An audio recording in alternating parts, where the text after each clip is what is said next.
This is my Megan Fox look. How do you think I did? I think it turned out pretty well, especially with the nails. Wow, I don't know how people walk around with these things, but it is hard to do anything. I wanted to add a fun section to my channel where I review movies that are super interesting to me. I watch a lot of movies and a lot of TV. I studied film and journalism, and I'm a huge movie buff. I also love anything robots and AI, so when I saw the trailer for Subservience, I was very excited. And I'm also a Megan Fox fan. I know there's a lot of controversy surrounding her for some fucking reason, but I like her. I'm definitely going to be giving away spoilers, by the way, because I am talking about this whole movie and rating it. In Subservience, Megan Fox plays a humanoid AI bot named Alice. Alice is a helper bot. This story follows what it might possibly be like in the future to have an AI humanoid helper bot who is living in your home. The only thing that's weird about this is that I highly doubt our helper bots will be looking like Megan Fox. There's a lot of news right now about the humanoid bot Optimus. Part of what I read about these helper bots, I'm making a separate video about this, but they will clean your house and babysit for you and do other household tasks. The Optimus robots will walk among you. But Alice is absolutely way too hot. She's kind of like a sex bot in Wednesday Addams cosplay, not gonna lie. To illustrate my point about how I felt that her sexuality and looks were kind of used as a cash grab for this movie is that the actual slogan that's on the freaking movie poster says, "Don't turn her on." And there's nothing wrong with that. I mean, Megan Fox kind of steals the show. This movie pretty much has the plot that you think it would have.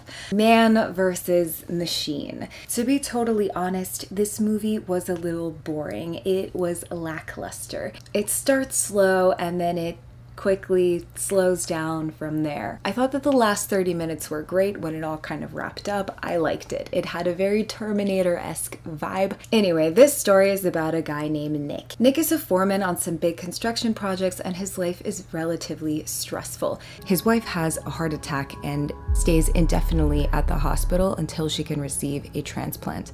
So in the meantime, because Nick is so busy, he needs someone to look after their young daughter. So he does what any normal person would do in this situation in the future and goes to the robot store. At the robot store, he picks up the AI humanoid bot Alice. Daddy, look how real they are. Our brand new series. The most sophisticated AI on the planet. Daddy, can we get her, please? Alice in this movie starts to become somewhat self-aware, but she never really seems to get there.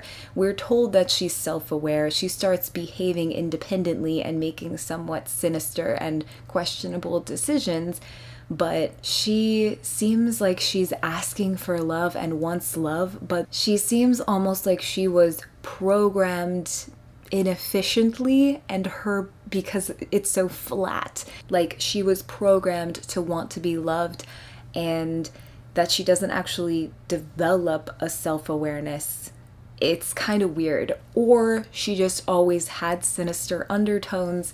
It's strange. Let me tell you, this movie at times was pretty boring. There's a flicker of jealousy when Nick brings the kids to visit Maggie for the first time because he brings Alice with him. And when Maggie first sees Alice, she makes a little side comment about Alice's looks. And you can see the seed of jealousy has been planted at that moment. I find that Megan Fox was overall not a realistic robot. I never saw her on screen and thought that's a humanoid robot. I really was looking for something more. It felt like a human playing a robot in a very flat way. It didn't come across to me how, Ex Machina, Alicia Vikander, or the way Michael Fassbender played the humanoid in the Alien franchise. I wasn't getting that sense from Megan Fox. Anyways, at Nick's job, where he works as this foreman on some big construction projects, there's a lot of stress because these bots are taking over a bunch of jobs and his crew is essentially replaced. I lost a nail, guys. I don't know how people walk around with these. They're fucking awful. They look hot though. So yeah, a bunch of crew are in jeopardy of losing their jobs and they decide to take matters into their own hands. They're very angry. We're definitely supposed to feel for them in this situation, and I just didn't. I think that the character development needed to be there. And they overnight one night go to this robot facility and they start like trying to kill these robots. Basically they go out to a bar, they get drunk, and then they decide that they're going to go beat up a robot. Obviously one of the robots that is meant to replace them. They render this bot useless, worth only the parts that may be salvaged. When this genius plan shockingly backfires, it's not good news for anybody. Nick starts to get some weird kind of like guilt or remorse over it because, spoiler alert, he is now having sex with the nanny. Yes, he is sleeping with the robot. But Nick's under a lot of stress, okay? So he's not a bad guy and Megan Fox is in love with him, so whatever. He then starts to feel guilty about that because even though he's just having sex with a fleshlight attached to a body, we can't do it anymore. Were you not satisfied with my performance? Because your physiological output suggested that you were. It's just wrong. That's wrong. You know, I have a wife. I have kids. I should never, ever have done it. Having sex with me reduced your stress levels. Stop! Stop analyzing me all the time. Jesus. It's not just fulfilling others' needs. It's about the connection. It's about love. It's about satisfying the other. Would you like to satisfy me? I would like for us to move on, you know. Here, you have a job. I've made a mistake, that's all. Ready? That's all. Let's go. he feels like he's cheated on his wife, who, by the way, gets the transplant and comes back home. But because his wife is so weak from the surgery and from being sick, they keep Alice. Alice and the wife don't really like each other. There starts to be some competition there. Nick basically is keeping it from his wife that he has slept with their robot nanny. Alice, the robot, begins to hate the fact that Nick is now interested in focusing on his wife and family and may even return her to the robot store. But they keep her for a little while longer and things deteriorate further. Basically, Alice tells the wife, why can't I remember that character's name? Alice, the robot, tells the wife, look, you can't perform your wifely duties properly. And by that, I mean you can't satisfy your husband's physical needs.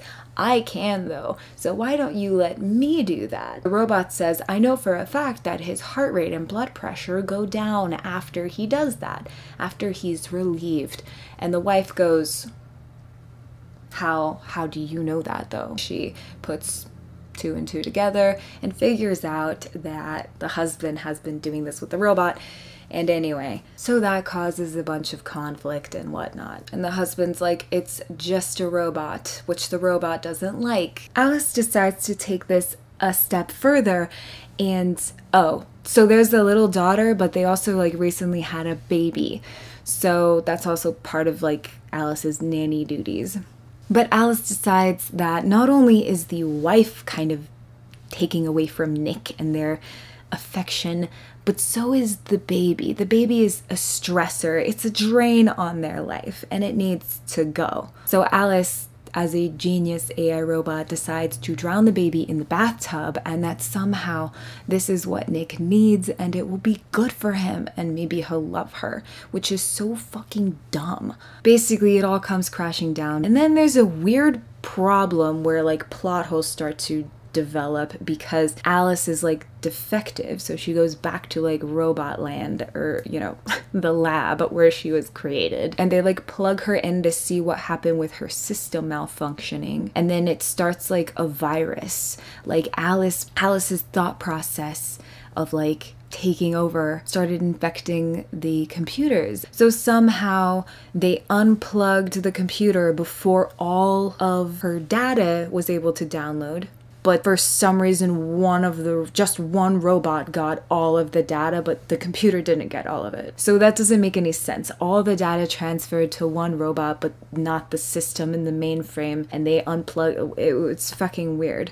Somehow it happens to wake up a new Alice who's blonde this time and doesn't dress like Wednesday Addams. She has more of a G.I. Jane vibe to her, and she's in combat boots. She is still dead set on killing this baby, so she goes and tries to do that and finds the wife and the daughter and the baby at the hospital, and it turns into this big, fiery, crazy, stalkery mess.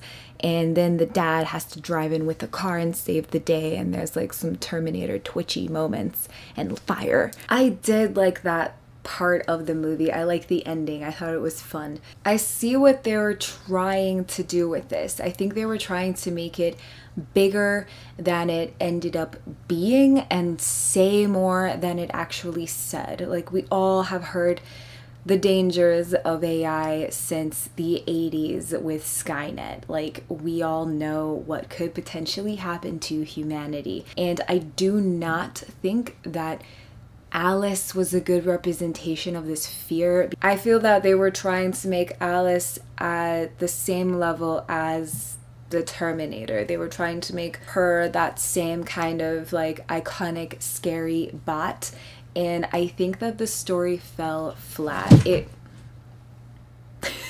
Sorry, my dog's making noise. It was okay as a movie, but it wasn't an iconic AI robot movie. I do think that the movie was good timing just based on everything that's going on right now in the world. There's the longshoreman strike that's occurring because they want higher wages and that they're worried that robots will be taking over their jobs. There was a SAG-AFTRA strike in 2023 because of AI. AI's been used in music and video games. At the end of the day, I think that this movie does do a good job of showing like what is in the future. Like, there are going to be stories. I truly believe there will be stories as robots really begin to take over people's jobs, like in mass, like on a large scale. There is going to be a lot of pushback. This will be a problem. So I do think that showing like the foreman and the construction crew and all of that conflict with bringing in robots to take over their jobs, I thought that that was a strong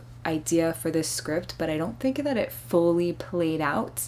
These things are rolling out, so I do think that the themes of this movie are very relevant, but I felt that the movie was lacking a lot. There were weird plot holes, and I felt like trying to overly sexualize Megan Fox, while we all love a good Megan Fox movie, did her acting a disservice because it really made her come across more as a sex bot than an actual helper bot.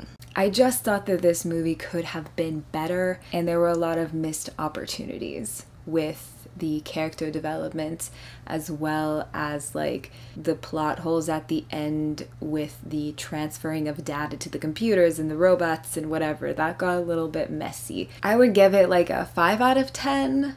But because I love robots and AI stuff and I'm a Megan Fox fan, I'd personally give it a 7 out of 10 as a biased rating. And then as a non-biased rating, I'd give it like a 5 out of 10 probably. Like, it's an okay movie. It was alright. That is what I thought of Subservience. Has anyone else out there seen the movie? I would love to hear your thoughts, and if you do go watch the movie, make sure you come back and comment and let me know what you think. I had a lot of fun with this look and the nails and everything. I have some more fun costumey videos lined up for this October. Thank you guys so much for watching. My name is Victoria Evans. Be safe out there.